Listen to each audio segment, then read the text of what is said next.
Now, coming up in the course of the night, live coverage on the ground all throughout Israel with Trace Gallagher, Steve Harrigan, Alex Hogan, and Lieutenant Colonel Oliver North. Also, former Secretary of State Mike Pompeo. He will be with us. His analysis probably needed more than ever, both their analysis. First, here's what we know so far from Israel's ground invasion, which some are now saying could last for months.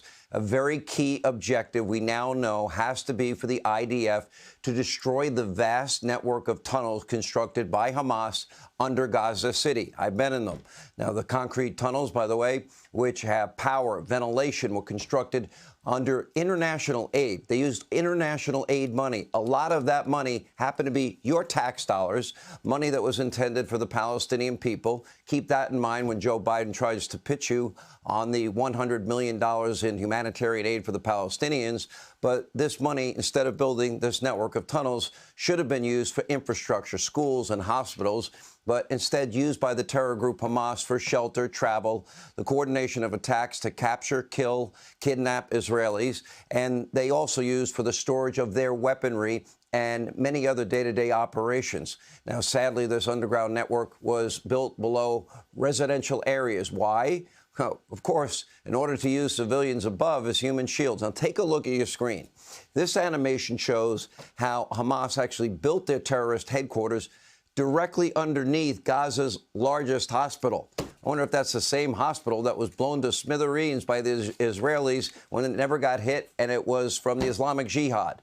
This was when the media lied to you and just flat out destroyed that butchered that story. Most of these media outlets never took responsibility. And by the way, that hurt Israel because they had to reveal their intelligence gathering capability just to prove they did not do this. They didn't do it.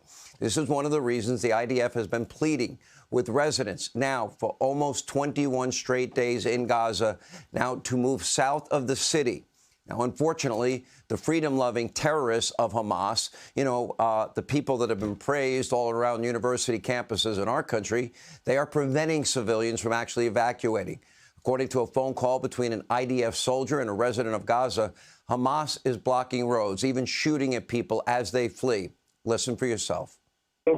محمد الو كيفك؟ ايوه بحكي معك ضابط عن الاندفاع الاسرائيلي. انا عشان املك وسلامتك بدي تنزل ضروري لاتجاه خان يونس. لوين؟ لاتجاه خان يونس ضروري. انا بديش تخاطر حالك فمن جانك بدي تنزل لاتجاه الجنوب لاتجاه خان يونس.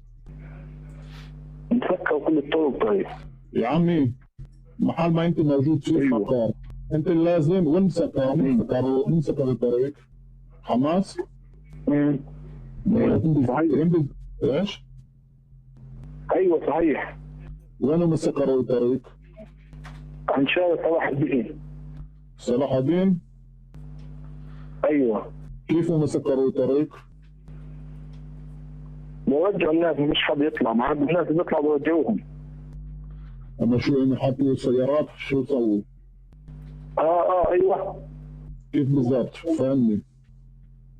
تفضل انت شو عندك؟ كيف انت السيارات اللي بيطلعوا بوجهوهم وين بيرجعوا. اما كيف هم سكروا الطريق؟ فهمني. يعني كيف بتلاقي ناس هم يطلقوا نار على الناس اللي بدهم ينزلوا؟ ايوه. Now, the people of Gaza, they're never going to be free living under the thumb of the terrorist group Hamas. This is a truly barbaric group of indoctrinated terrorists, thugs, who will always be terrorists, masquerading as the world's ultimate victims. Convert or die, remember? Death to Israel, death to America. Remember? We should maybe start listening. What did the 9/11 Commission report tell us? They were at war with us. We were not at war with them. They've been firing tens of thousands of missiles annually into Israel. They built this network of tunnels to kill Israelis. They're at war with Israel. They have declared war leading up to this October 7th event. Hamas is about to lose their brutal grip on the people of Gaza, whatever is left of Gaza. Israel has vowed to take them out, rightly so, and now faced with the reality, for the first time in years, the leaders of Hamas are not taking it well. Watch this recent BBC interview with the spokesperson for Hamas. Take a look. You say this was a military operation, but the result of it was that hundreds of civilians were killed. Because the area is very wide, and there are many people there, and there was clashes and confrontation. It's not confrontation. You invaded houses. I don't have details what happened inside, but I can tell you that we didn't have any intention or decision to kill the civilians. How do you justify killing people as they sleep? You know, families. How do you justify killing hundreds of people? I want to stop this interview. I want to stop this interview. Yeah, how do you justify beheading babies? Good question. Sorry, I don't want this interview. You know, it's harder to lie when you don't have a captive audience. Ultimately, know this, Israel will eliminate Hamas from this earth. They will prevail as their very existence now depends on it. They're also prepared to eliminate Hezbollah in the north in a two-front war, if necessary, probably even likely at this point. Iran's proxy wars, they have been very, very active for years and very active this month. But they're not just attacking Israel. The United States, know this and understand it, is also in their sights. Iran's proxies have launched a series of attacks against American soldiers stationed in the Middle East. So far, at least 24 soldiers have been injured, including some with traumatic brain injuries. Last night, after weeks of doing nothing, Biden finally authorized what turned out to be a very small airstrike against two warehouses owned by Iranian proxies, or as Senator Tom Cotton put it, quote, retaliation against expendable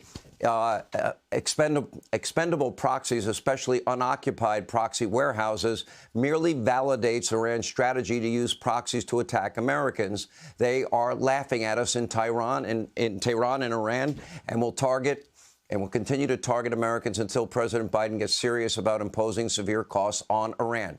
So far, Iran has suffered no real consequences for any of their actions, quite the opposite. They keep getting rewarded by Joe Biden. The oil keeps going out. Billions of dollars keeps coming in. The mullahs sleep safe and sound. Not a care in the world. Weakness of Joe Biden has invited hostility and aggression worldwide, and no one has been weaker than this president. He has more fury against so-called ultra-MAGA Republicans than the terrorists now attacking our soldiers, and we're going to have a lot more on Iran's hostility coming up tonight. But hey, Sean Hannity here. Hey, click here to subscribe to Fox News YouTube page and catch our hottest interviews and most compelling analysis. You will not get it anywhere else.